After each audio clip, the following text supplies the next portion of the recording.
Hello and welcome to Comcast Local Edition. I'm Donna Richardson, and my guest this hour is Senator Paul Strauss, U.S. Senate, District of Columbia.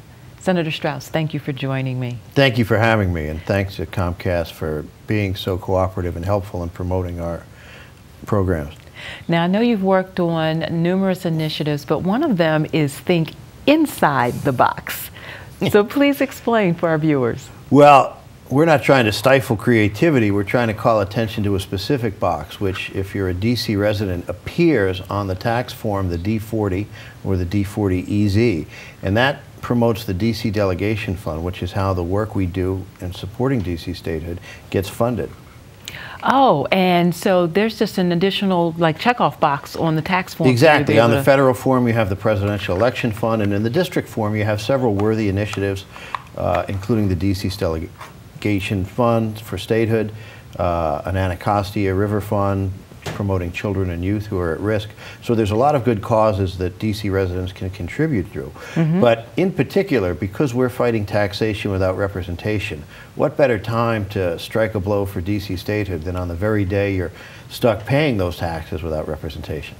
So this is every tax season we have this opportunity to be able to add additional funding. We do, and we're always trying to think of creative ways to promote it. So this year we actually came up with an actual box of chocolates that we've been giving to tax professionals and others, and people who want to make a contribution.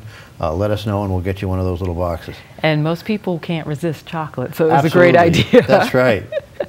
Now also, I know, with the prospect for D.C. statehood, where do we stand in the process and the political changes that are going on? Well, we certainly have one of the more receptive Congresses that we've had in many, many years. And yes, we're losing a seat or two here as the Democratic majority shifts. But I think we're closer than we've ever been. There's a renewed drive and initiative amongst D.C. residents to promote statehood. We have a president who supports us. We have leadership in Congress that supports us. Obviously, there are many national priorities that are taking the attention of the Senate and the House right now.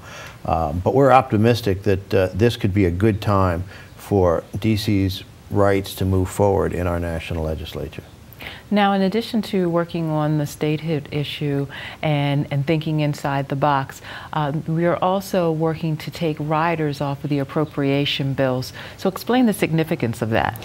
Well, Congress has control over the district's budget. Unlike the 50 other states, our local funds are subject to the whims and interferences of any member of Congress. And what they've done in the past is they've added these riders on appropriations bills, so named because they literally ride along with the bill as it gets passed. And Congress has used that to impose their own social policy agendas on the district, often contrary to the wishes of district voters.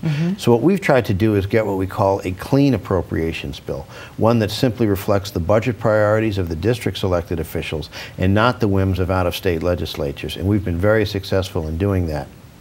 Now, another thing that I wanted to ask you about was the District of Columbia put together their own funding and built a World War I memorial.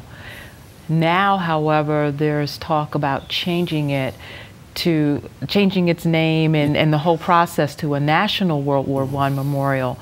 What's going on with that?